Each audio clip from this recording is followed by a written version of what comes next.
Hello, everyone. Welcome to Smark Guys, our ongoing pro wrestling commentary show. My name is Darkside Phil, and with me, as always, is John Rambunctious Ram. That is me. There's my name. Hello. How are you? Welcome. Today is Saturday, March 8th, 2014. We are in black, but we are not in mourning. We are actually excited. As we were saying in the pre-stream, it is warm. It is, thawing here finally in the northeastern United States. And wrestling, there's not too much really going on right now with it. We will mention a few things from the course of this week. We're building. We're on the road. We're on a slow build to the road to WrestleMania. TNA continues to kind of flounder a little bit. They actually have a pay-per-view coming up tomorrow. So we're going to talk a little bit about the lead-in that they've had to that pay-per-view, even though really, honestly, it's been the same kind of stuff for the past 3 weeks. Yeah. It is what it is. It was a funny show. Some funny stuff. Sam Shaw. Oh, my God. He's a great guy. Yeah, I can't wait to talk about that. I'd like to hang out with him. So, first of all, before we even get started, there's one thing that we should have an update what is this? Regarding what we talked about last week with the launch of the WWE Network, because there have been some developments and improvements, actually, in the network. First of all, the one thing that I want to say is that there was some clarification over the course of this past week from WWE, basically saying the Elimination Chamber pay-per-view is not available on there right now. Okay. But the only reason it's not available on there right now is because there was a special contractual obligation between that pay-per-view and the cable providers for a pay-per-view service. Right. However, now this is the big however, because everyone's like, okay, well, we believe what you're saying, but is it really going to happen? What WWE is saying is that from now on, if you are a subscriber of the WWE Network, you'll be able to watch pay-per-views live streaming as they are, happening, and then they should be available almost immediately as on demand as well. Yeah, that makes sense. And I think they also said you could start it late. Mm-hmm. If you get there Stagger late. it, right. Stagger it. Right. So that's good. And, that would be great. If I could, for $10 a month, watch every pay-per-view whenever I want, that's, amazingly good, right? Yeah, that's the the selling point there. Right. Now, the other cool thing is that last week we talked a lot about the problems that WWE Network was having. There was a lack of programming. A lot of the programs you'd go to watch and they would lock up.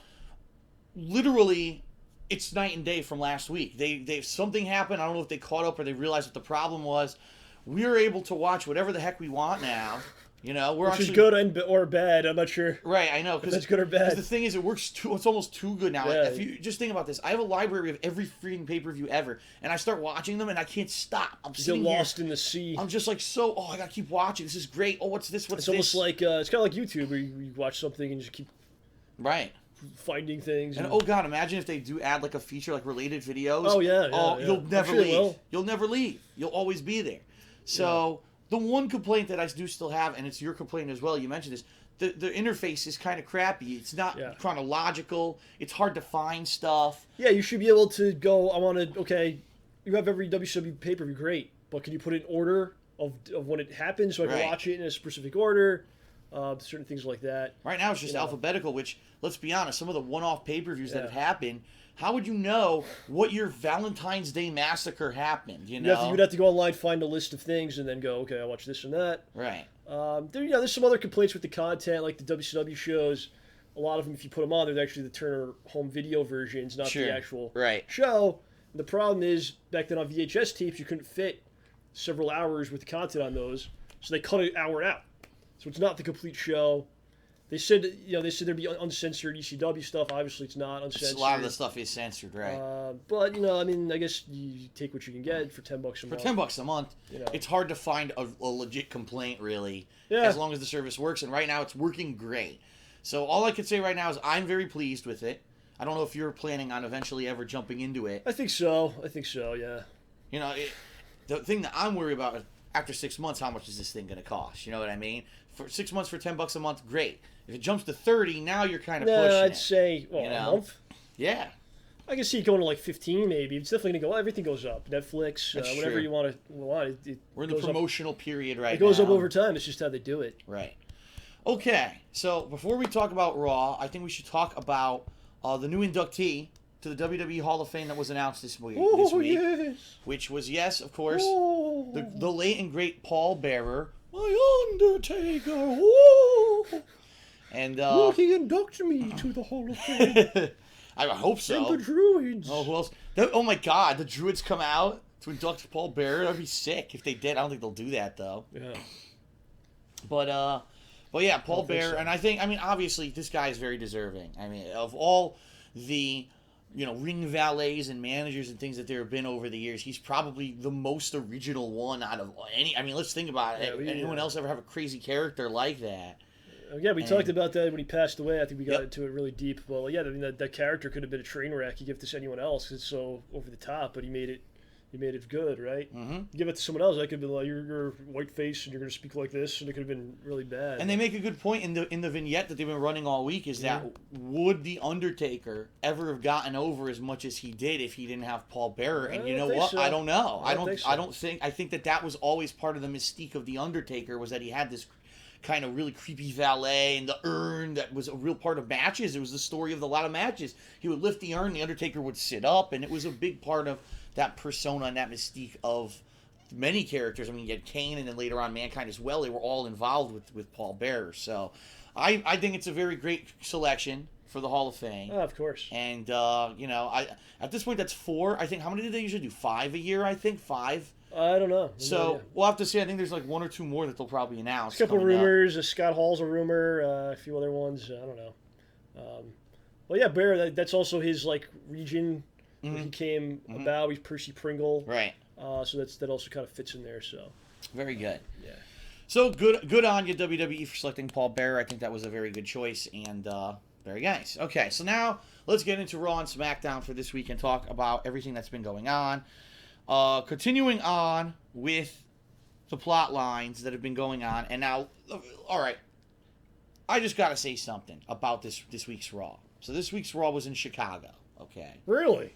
And as everybody knows, the biggest controversy still going on in any wrestling is that CM Punk walked out on the WWE. The behind-the-scenes rumors, this is what I mean, the rumor mill and everything, is that WWE is incredibly interested in getting him back for Mania. There's all kinds of rumors. There's also rumors that they haven't spoken at all. Right. There's rumors that they have spoken, but it fell through. Now, here's the thing that's not a rumor. This is proven. People already know about this because the companies have come out and talked about it publicly. Because WWE was launching this network, and also because they have other things in the works, there's literally like dozens of projects coming up, including television shows for the network, including 1 or 2 cartoon shows that they're actually starting this year. The Flintstones movie that CM Punk is in.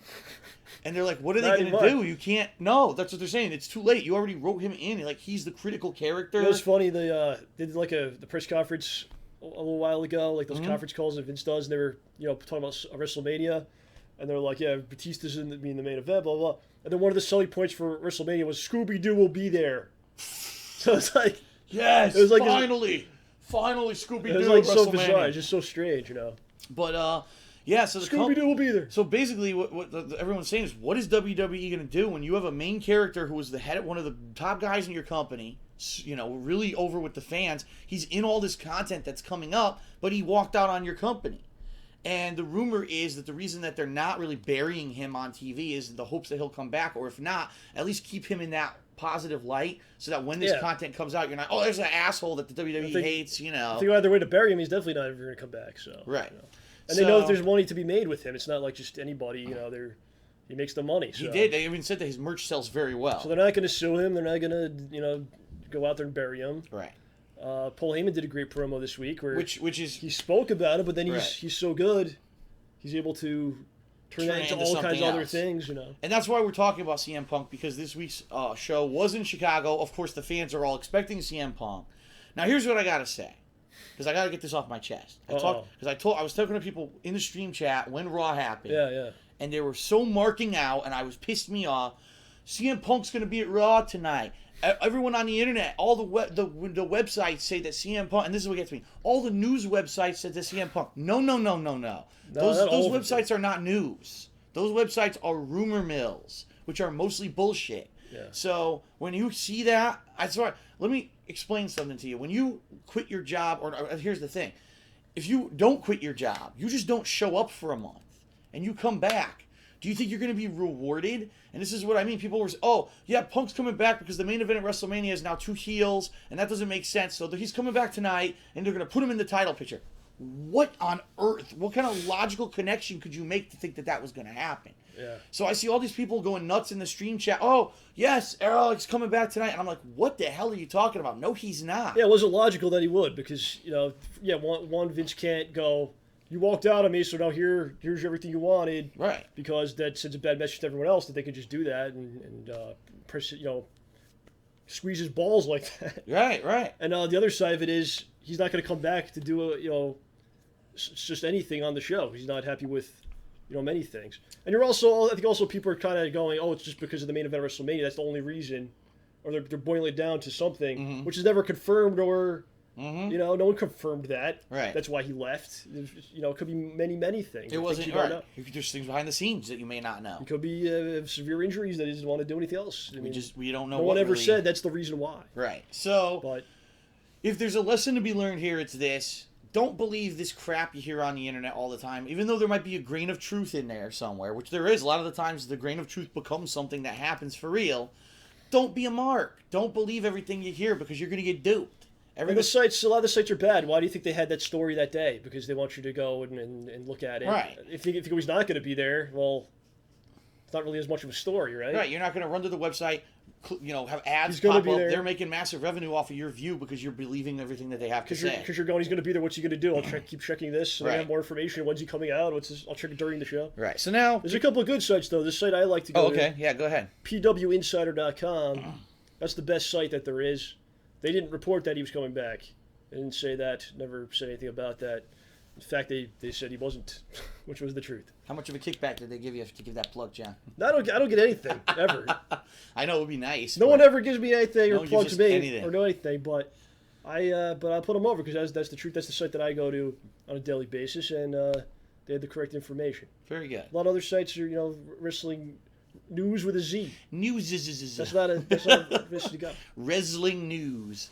So the reason, again, that we're bringing this up, as John said, Paul Heyman comes out to CM Punk's entrance and proceeds to put over Punk, but at the same time, because he's Paul Heyman, he's so good on the mic, he turns the whole angle into an Brock Lesnar versus Undertaker angle, saying that basically Punk, one of the major reasons Punk isn't here is because things fell apart after he lost to The Undertaker last year, and therefore that he's going to get his revenge. He's out to end the streak this year, and Brock Lesnar's going to do it. The Undertaker wasn't on the show. Undertaker wasn't even on the show. Brock Lesnar tried to actually say his own name the way that Paul Heyman does, and it was hilarious. He fucking Brock's like, Brock Lesnar, when he does it. It's so funny. But I agree with what you said. People were getting really out of control. I mean, and I understand you're okay. Chicago's hometown. They want to see him. They want to see him. They want to see him. They love him. I understand that. But after 5 minutes, when Paul Heyman says he's not there, can you stop? You know what I mean? Like the whole night, every fucking match, CM Punk. Like, how about shut the fuck up and watch the fucking people in the ring who are working hard for you and be appreciative instead of being a bunch of dicks and marks. The thing that I saw that was crazy is after the show, a lot of people, various places are like, "Oh, this must be real then." Like, they didn't believe it was real. They thought it was a work the whole time. Yeah. Well, just because he didn't show up that one day, now it's real. So unbelievable. Everything's a work. Everything's a work. People think everything's a work. AJ Styles, it's a work. Everything's a work. Everything's a work. I don't know how this happened. These are real people that are it's a real business, a real company, and there's real things that happen. Right. I don't know. And again, what's the payoff? That's what we always talk about. That's how you know if something's a work or not. There's what's the payoff of him disappearing for a couple weeks and then and coming back out of nowhere? That's a work. How does that build anything? You know. All right, so now let's actually start talking about the results of Raw. We had the Usos actually defeating the New Age Outlaws, surprisingly out of nowhere, to become the new tag team champions. It is kind of weird just to do it like that. Well, I think the reason they're doing it is because the same reason that we've been saying for the past few weeks. There's no legitimacy to the New Age Outlaws being the tag team champions, and in fact, there's no reason for it. It's obvious that they just wanted a heel tag team to be champions so that they could have someone for the Usos to go up against.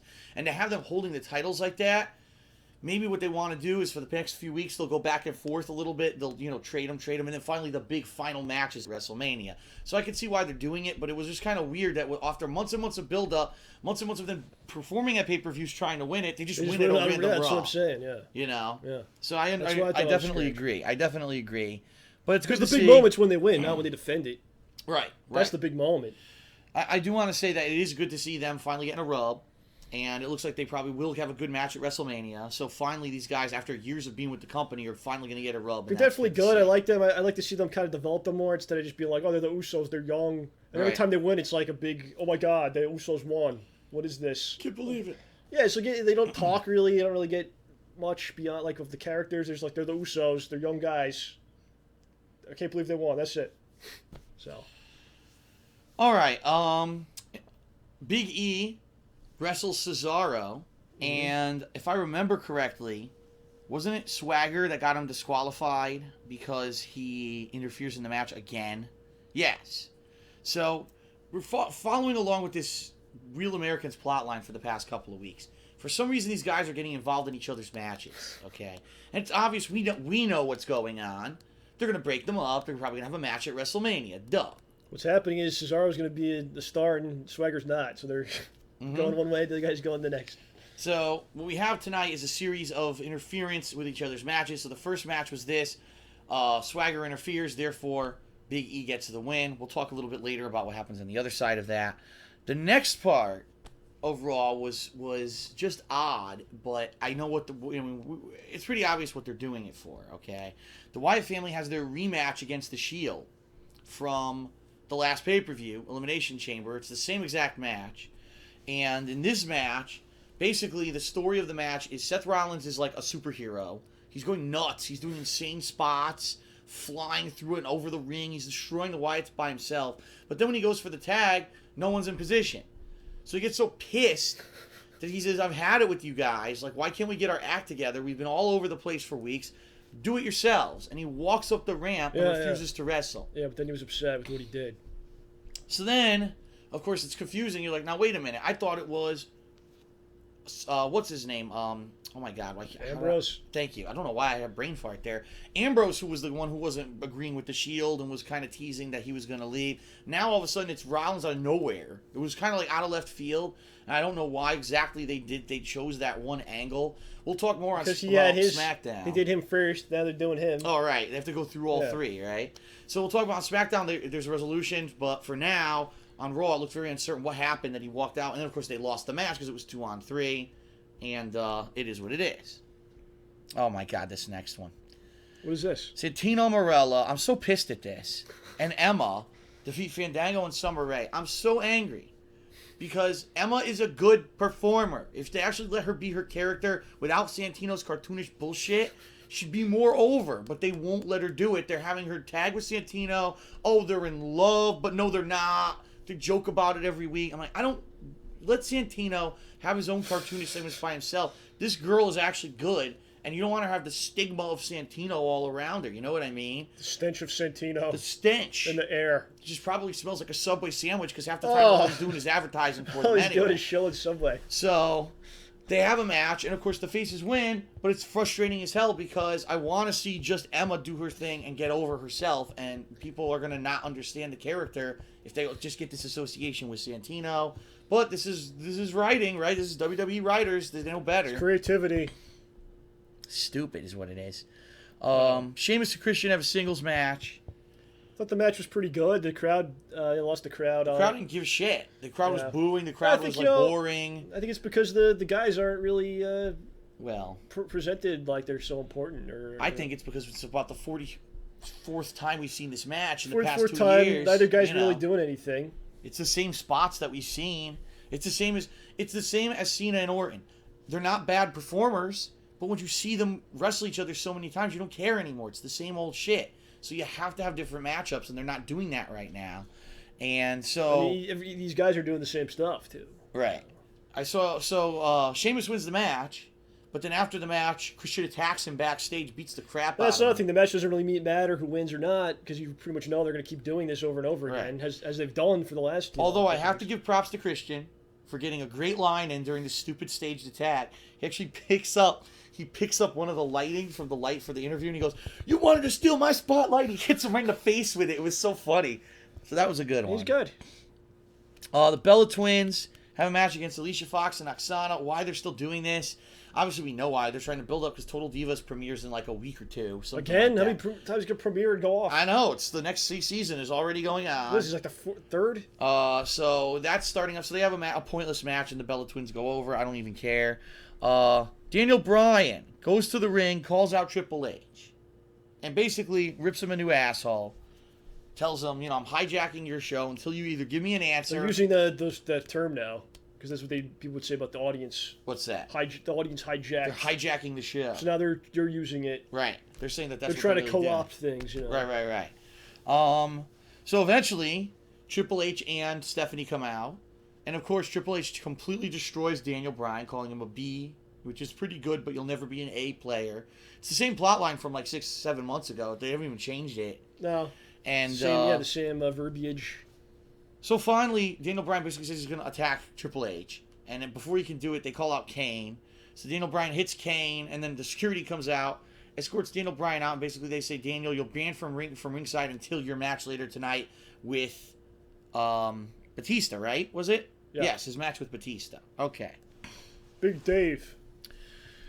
Dolph Ziggler defeats Alberto Del Rio due to interference from guess who, John? Who was it? That dude. Paul Allen is his name? He stood on the announce table. Aaron Paul. Paul Is his name. Aaron Paul, if you're not familiar with him, was the actor who played Jesse in the extremely popular, critically acclaimed series Breaking Bad that just ended. But so, of course, he's on WWE Raw and causing people to win or lose matches. He's there because the new movie Need for Speed, which is a video game tie-in of all things. Really? Yeah. Comes out in a few weeks. What the hell? And so they wanted to get, let's get the publicity from that. They have him on Raw to promote the movie. He drives Dolph Ziggler in his car, Need for Speed fancy-ass car. And then Alberto Del Rio, who I think a week ago defeated Batista, and now loses to Dolph Ziggler, who hasn't beaten anyone in several months, and a match that meant nothing except to promote a movie which won't be very good at all. I don't know. Aaron Paul's a good actor. I don't know if he can make a good movie out of that movie, though. Okay. We'll have to see. So Aaron Paul gets on the announce table, distracts Del Rio. Del Rio loses. That's the classic WWE finish. So many matches the stupid now. And the we'll guy talk comes about out, this. Stands there, and they just. The only it happened reason... the week before. Batista. That's how Alberto won. That's correct. That's how Alberto beat Batista, and now he loses a week later. So the only his own tactic. The only reason I'm bringing this up is because it's going to directly affect SmackDown, which you'll see. Aaron Paul will fight Alberto Del Rio at WrestleMania. So due to the interference... Maybe he'll race their car because Alberto used to have those cars. He's going to race him at WrestleMania. That's the plot line. He lost all the cars. They were repoed because he hasn't won so long he couldn't pay the bills anymore. Geez. They were really all leases. He didn't know. Yeah. What happened to Rodriguez? Who? His announcer. Who? He left with RVD. They're all smoking pot on some island and somewhere. RVD got lost somewhere. They're just in a drug-induced stupor. They were so high. They don't know where they are. They went off into lost. the woods. They never saw them again. They have their own society now. The hippies. Okay. All right. So because of the interference earlier in the night, Big E now has a match against Jack Swagger, which is hilarious because as the match starts immediately, Cesaro interferes on purpose to piss him off. So the two are arguing in the ring like they're going to fight. Big E was on twice, right? Right. They're arguing in the ring like they're going to fight, like something's going to happen here, right? Just get it over with. Zeb Coulter comes in, basically makes them hug it out and make them, make up. But it's obvious. It's the same thing with the Shield. They're going to break up. Just go fucking do it. Like, we know it's happening, but the problem, this is what happens with that month-and-a-half lull. But the Shield is like you actually care about the team. These guys don't care about the team, so just get it done. Just get it done and let Cesaro go off and do his own thing because that's what we want to see ultimately anyway, right? The Shield, you don't mind it because you like the team, you like the kind of the soap opera around it. It's going to have, blah, blah, blah. But this is just, okay, Jack Swagger, really? All right. John Cena calls out the Wyatts because he's basically pissed off that the Wyatts have been interfering with him for months.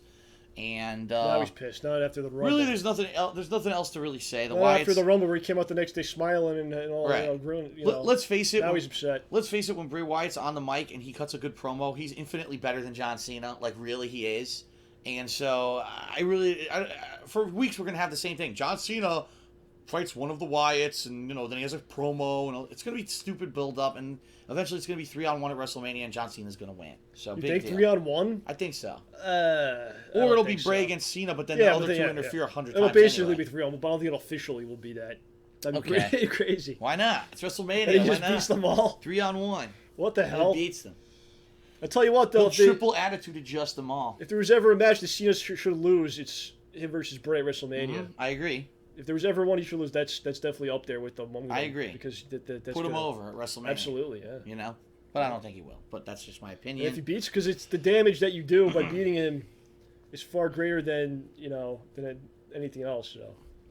The next match was probably the biggest clusterfuck ever. Daniel Bryan finally does wrestle Batista. Randy Orton is doing ringside, just sitting there watching, so immediately you know he's going to be involved. He's the Viper. Right. So they're having this match, and what I can say is this. Batista, in his defense, is trying to do his best he can with the fact that he's out of shape. Yeah, I mean, that's the thing. He's on every show. I don't think I can't really fault him. You know what I mean? He's doing what he was asked to do, but I think that WWE really needs to get their shit straight before they start getting these guys back, because you're getting as much out of him as you can get out of him when he's an out of shape older dude. And he was never great in the first place. Honestly, when was he ever amazing? I feel bad because the people boo him. I think they're booing him for the wrong reason. If anything, boo him because you know that he doesn't deserve to be in the main event of WrestleMania, and he should. I think that's why they're doing it. I wouldn't boo him because he's weak and he's older and he doesn't look as good. We talked about this. Happens. If he came back and he was in a mid-card match with whoever, people would boo him like that. They'd be fine with it. It's just the position that he's in. They want Daniel Bryan to be in that spot. They saw this guy come in off the street basically and get everything. Mm-hmm. He doesn't deserve it, and that's why people got mad. So it's not that they don't want him there at all. It's not like what the hell, get him off. Take him off. I hate this. This disgusts me. But I mean, in his defense, he's on the house shows. He's on all the TV shows. He was on SmackDown this week, as we're going to talk about. He's probably among the highest paid guys they have. So I guess that kind of justifies it. But I don't know. The problem is how they use them. Right. So the match is as good as I think potentially you could have this match be. All right.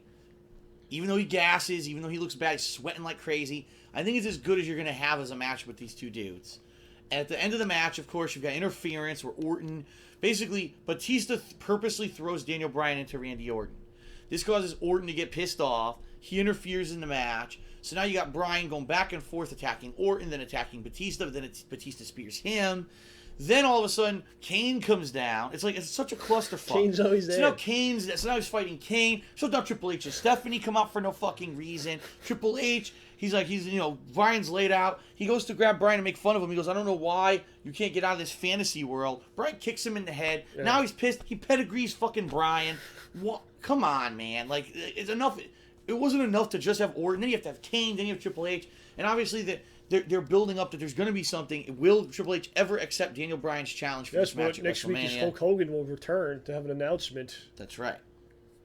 I don't know how he could make a match with the COO and force him to do a match, but that will be the announcement now. I don't know. I have no idea. I don't know what it'll be, but I am based off of this week's. It'll be something brother. That'll be the announcement.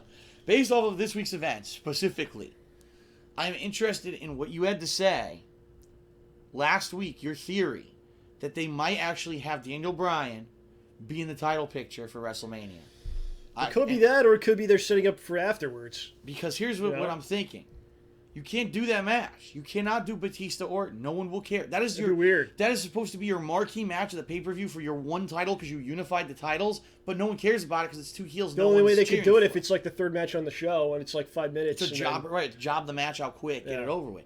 But the thing that gets me is that every show now, Daniel Bryan is involved with and wrestling Batista and Orton. And Batista's, shooting on him, or not shooting, but he's got comments for him. Which you'll see because you're just a fan. And on SmackDown, this happens again, and we're gonna talk about it. And I think that maybe this is a tease that he might actually be in the match. They rarely ever do something like that though, where you win a match. Like the guy's twice in a show, and you have to win like a tournament style almost thing. They never do anything really like that. So. Right. So I don't know. It'd be interesting. The closest thing would be like WrestleMania 10.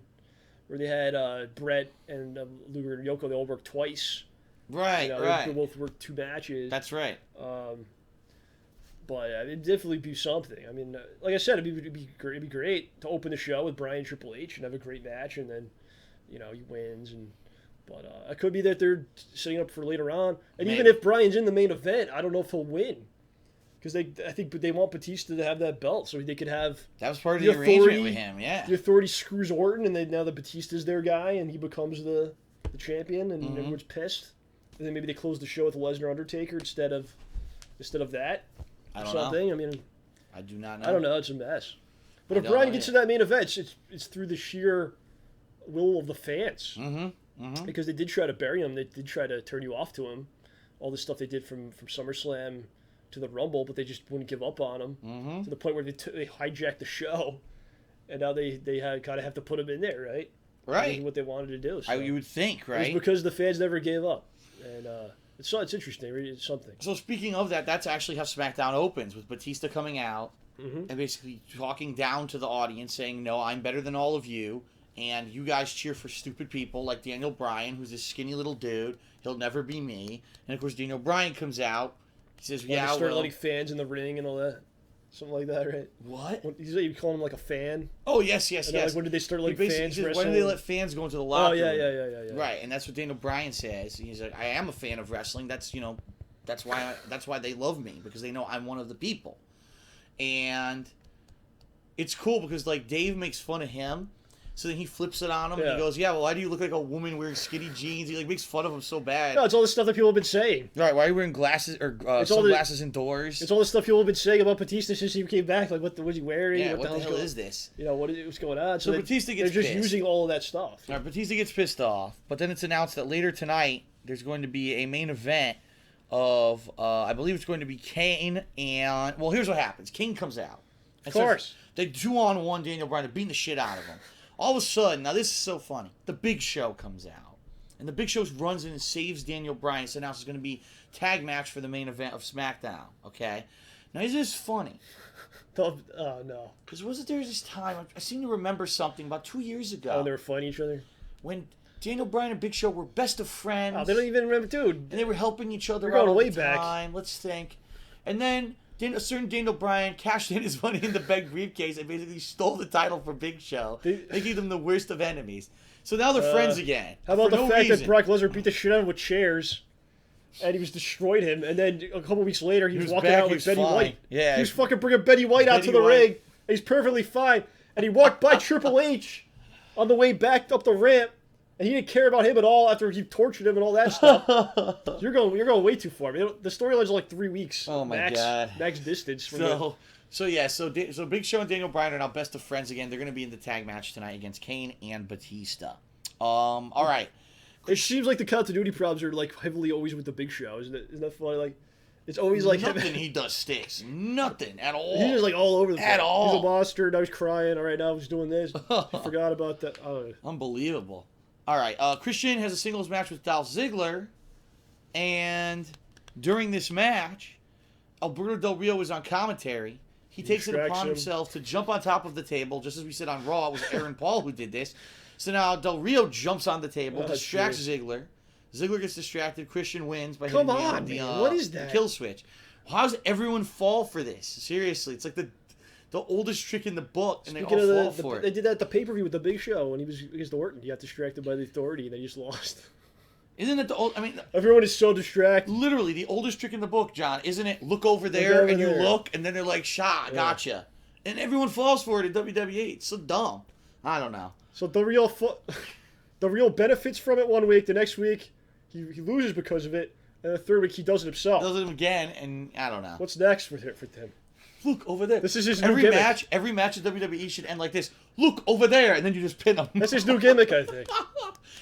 he fools people. He's distracted, or the master of distractions. Yeah. Yes, his like loud noises. He has like dummies of himself come up. Alarms will go off outside the ring. Alarm clocks. So like, and he rolls people up. That's his new gimmick. The distractor. Unbelievable.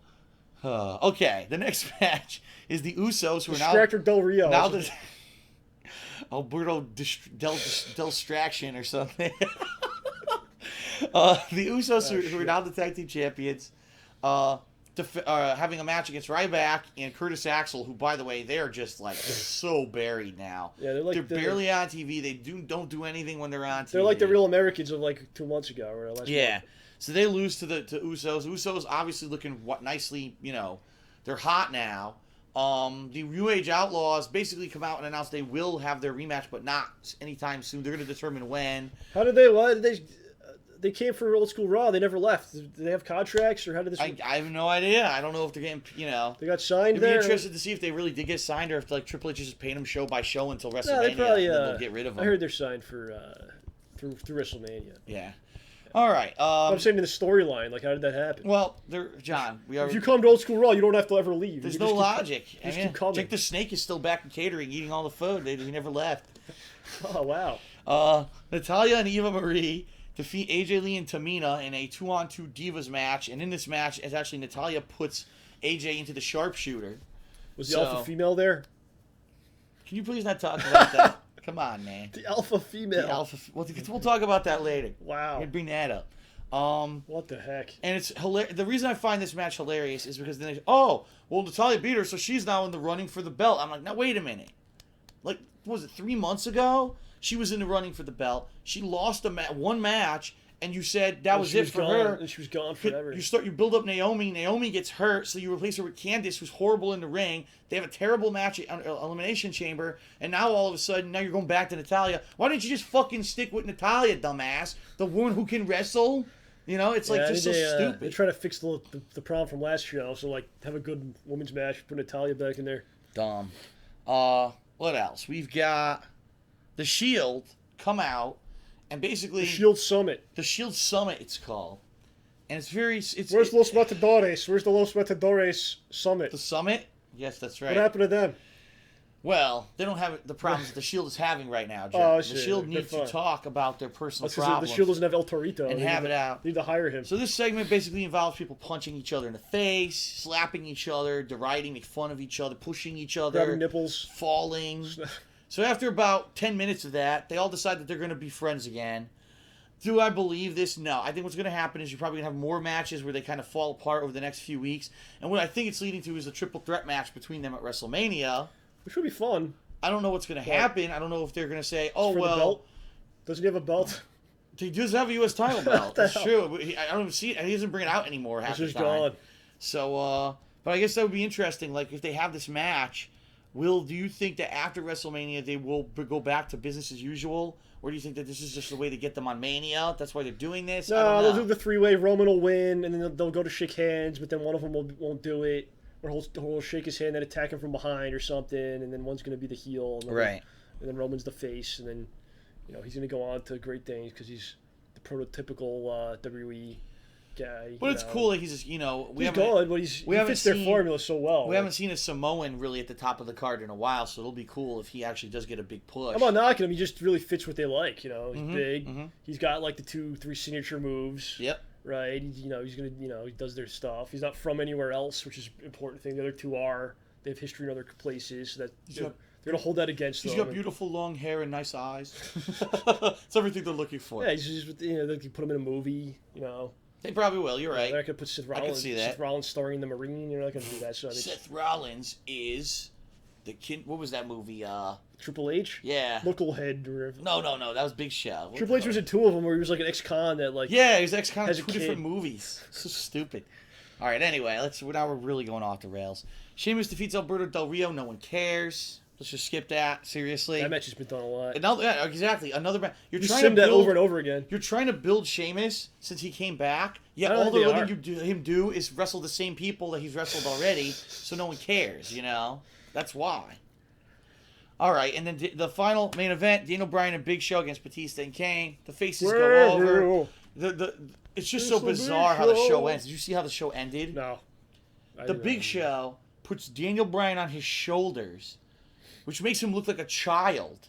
What? And then Daniel Bryan is going, yes, yeah, and the crowd, of course, does it too. What was the finish of the match? If you see the picture of it, it looks like he has a kid on his shoulders going, yes, like this. What's the finish? Before that.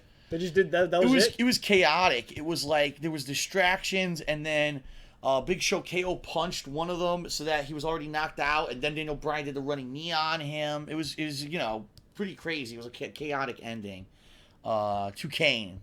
I believe it was that he pinned. Yes, Kane. Okay, Kane was pinned. So that's it for WWE this week. I did watch the new episode of NXT that went live on the WWE Network. I would like to say I think that is probably the best show that they're putting out right now, even though it's not on real television. This week it had, what's his name, Graves in his first match since it went to the network. Pretty good. I like him. It had El Generico, what did they call him? Sami Zayn. Yeah. In his first match after he had lost to Cesaro. He seems like he's dejected, and I don't know if that's going to be like his character, like he's depressed that he lost. He couldn't prove that he was better than Cesaro. And then he finds his mask, and he puts it on, and he's back. Maybe. Nah, it's not going to happen. And then, obviously, you got Neville, who is the new champion. He's good. He had a real good promo. They interviewed him in the ring. He had a really good promo in the ring about, listen, I'm weird. I'm not the stereotypical WWE guy. He's like, I talk weird. I look weird. I talk weird. He even calls himself. He says, I have an English accent. He did. He says, most of you probably think that I'm like some strange elf man. That's what he says. He says that. No one thinks that. That's what people run the company. Oh yeah, that's what the writer told him to say. Yeah.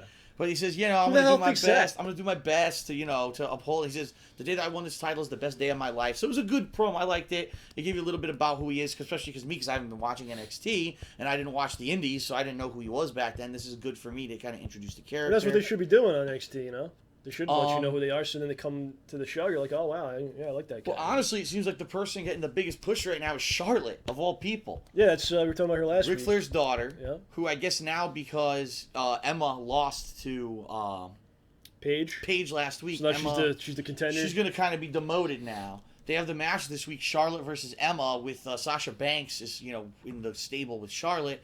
Helps to distract the ref. And because of some cheap tactics, which is exactly what a Flair would do, she wins the match, and it seems like now she might be pushed to be the #1 contender against Paige. They should have Curtis Axel be her corporate executive advisor. God. Oh no! Like they did with Flair. Oh, Mr. Perfect. Oh my God! Oh, it'd be great because he's Flair gang. He's not doing anything. That's true. It'd be better than whatever he's doing. Give him the same weird title. What was it, executive assistant or something weird? Let's see. Outside of all that, the only other new content for WWE this week was they did put some new shows on the network.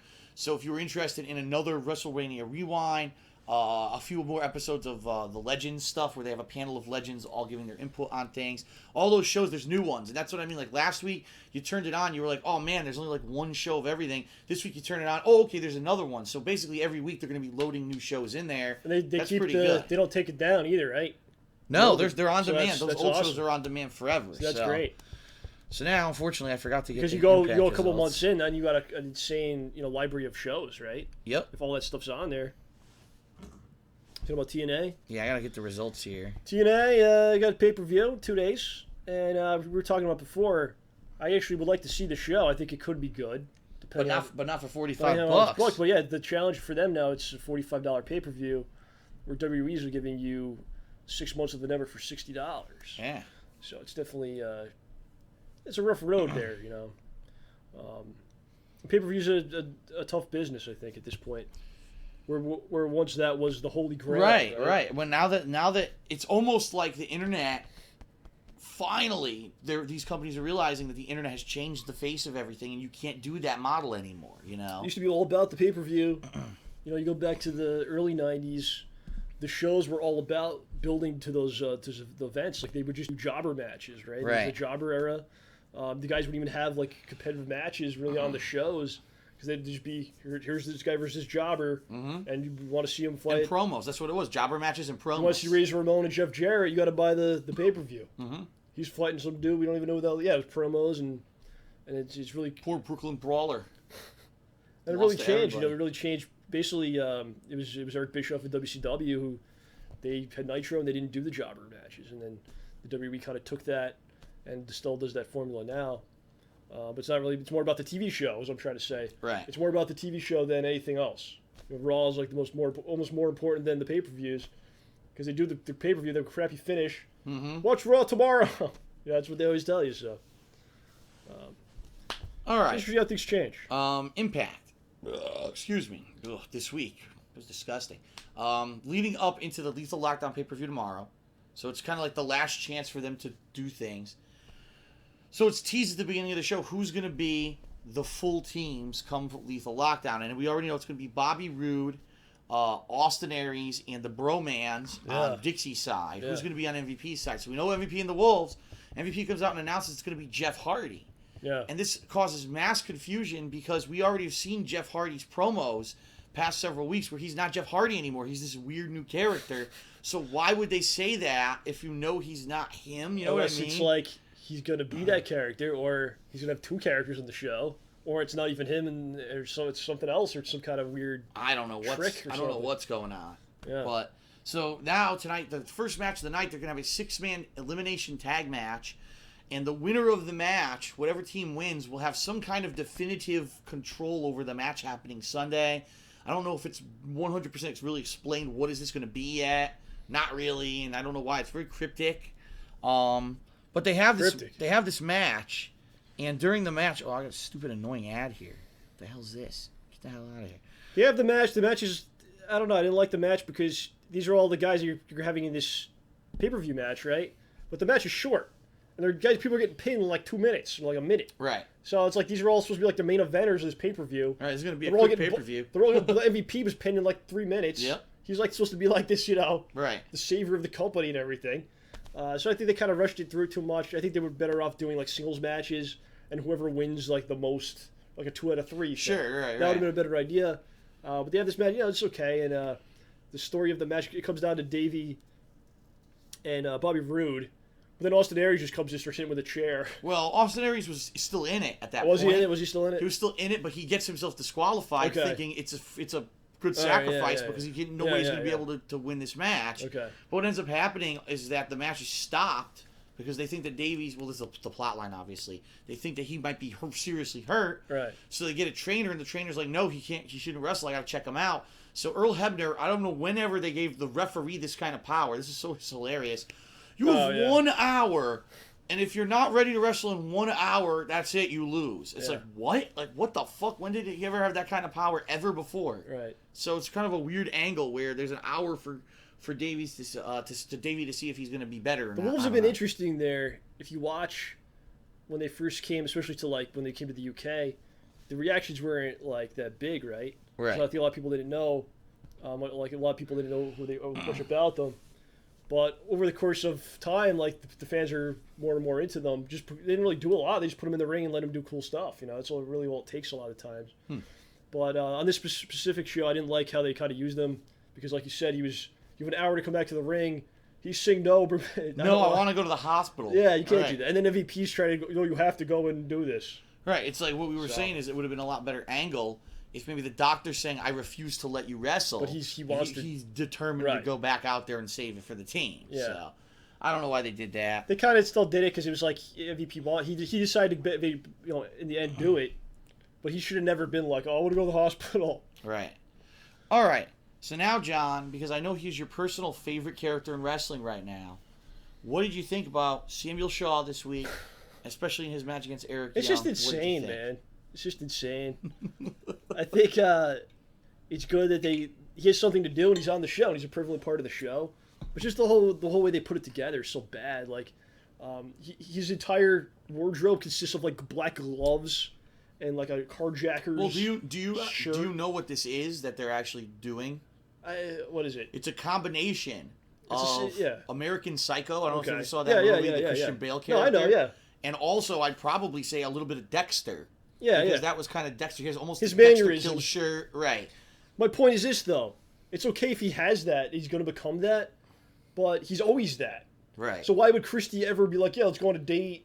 Let's go to your house. Right. Like they should. What did he do to win her over to get her going? They should have him be a normal dude. A weird dude. He should have been a normal guy, and then maybe you see him at times do the other stuff, and then eventually he morphs into the complete psycho.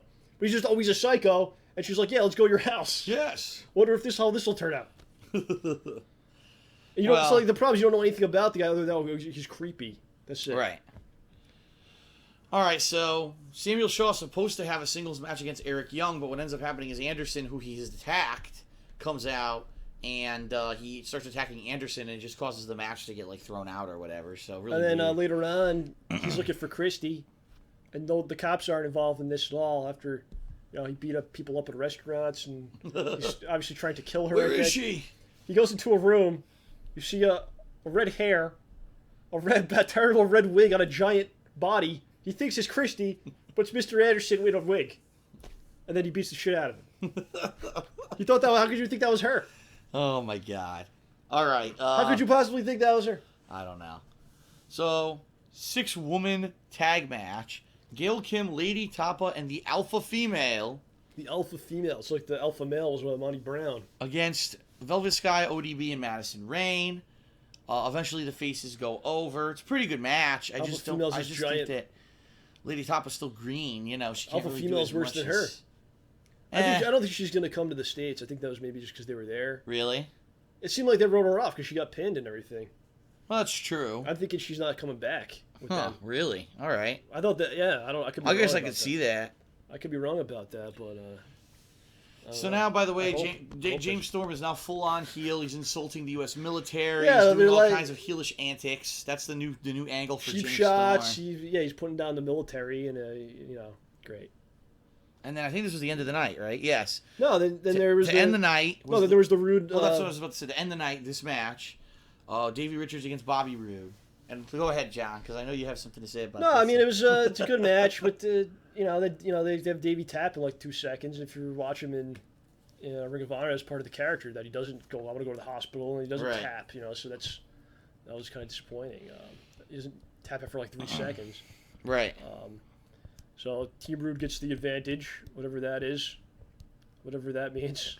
Yeah, we don't know what is the advantage. We don't even know. And then they had the main event was Joe and Magnus talking to each other. Yep, a showdown. Supposedly. And in the end of that, Joe gets the Kukita clutch on Magnus, and Magnus taps. Right. So if you use your, 2014. That's right. Here we go. Crappy booking chart. If you go over on the show before the pay-per-view, you're gonna lose on the pay-per-view. So what this tells me is that Magnus will definitely win, and that Team Rude will definitely lose.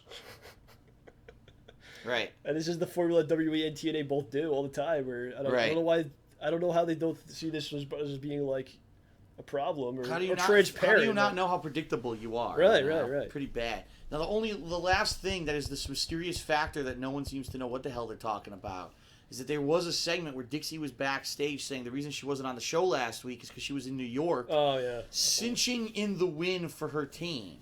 And they keep mentioning this all night, and you're like, what the fuck is she talking about? Does that mean she's going to have someone come in and do something it could weird? Be anything with them, man. She's going to be a new wrestler? What's going to happen? Now, Lockdown is not, I believe, in England, correct? It is back in the States? It's in, I can't remember where it is. Somewhere. Yeah, I don't know. It's in the States. I don't know exactly. All right, so Lockdown will be Sunday. We'll see how it goes. Kurt Angle's not going to be on the show, by the way. Right. Because they're selling his injury. Yeah, but they're saying he may never come back. Really? Or he may go to WWE, or he might be done, or whatever. So really, when EC3 supposedly attacked him, that was supposed to be it. It could be, or he could come back. I think his contract's done in the summer. Huh. And there's been a lot of rumors of him going back. And of course, they probably can't pay him. Just like they couldn't pay Sting or AJ they couldn't pay anyone. Hogan or all the other guys did let go. So that's true. There's a good chance that he's done.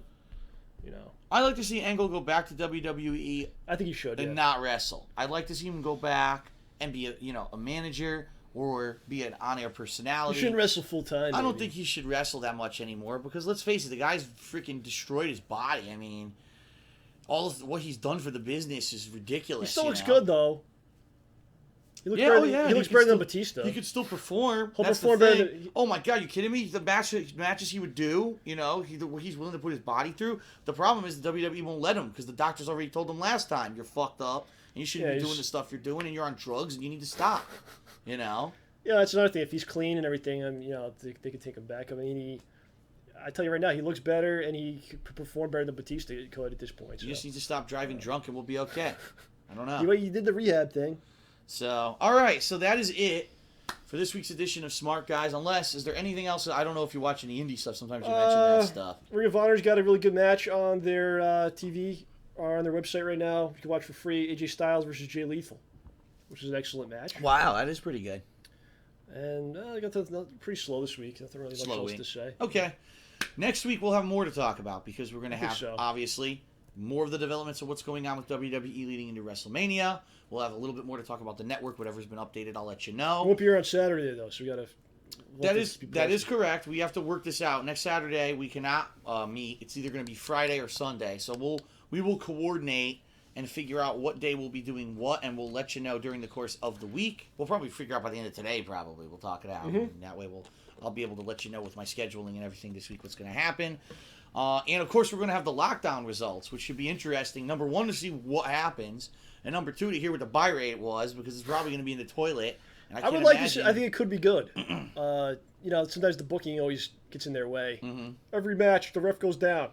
I just want to see what this Jeff Hardy character is going to be, because he looks so fucking stupid. Whoa! I look like Pan and I have horns and I look like a weirdo. I'm in the woods for no reason. I'm out in the woods, I'm lost. And he's dancing and everything. What the hell are they going to do with that, man? I don't know. I mean, like his other character wasn't psychedelic enough. Now what the fuck are they doing? I have no idea. But, I'm interested to see. They got a lot of characters. If you watch... It's almost like TNA, the new generation or something, because the whole show is like, this guy's coming. Yeah, new people. The Tigray or whatever, they showed him. A couple other, I can't remember all of them. They showed the stupid, what's his name? The guy who was already there. Kenny King. Yeah, Kenny King's coming back as a weird, different character. Coming soon. The King of the Night. It was like he was the X Division champion. He was there already. We already know who this guy is. And then, the Tiger. There's another one. There's a few. Yes. I think the Great Muda's on the pay-per-view, but they didn't mention that, did they? What the hell? No, though. I didn't know that. I think he's working the lockdown. What the hell? I think so, but they didn't. Yeah, they said nothing about it. And Sin Cara will be there, dressed as Sin Cara, called Sin Cara because he thinks he owns the character. No, he came out of Mexico with the suit, and they're trying to sue, and there's all kinds of problems. Yeah. Yeah, they're trying to sue him. Oh wow. Yeah, he won't give up Sin Cara. That dude. Yeah. I own it. Fuck you. All right, so that is it for this week's edition of Smark Guys. Hope that you enjoyed it. I will, again, have an update for you relatively soon to let you know when next week's episode will happen, but it will happen. So whether you're watching this live on Twitch TV or on YouTube, I'm Darkside Phil. For John Rambo, thank you for watching, and we will see you next week. Bye-bye. Peace out, and we leave you with the awesome new piece of fan art. Special thanks to Darkmaggot. The Godwins. We love this.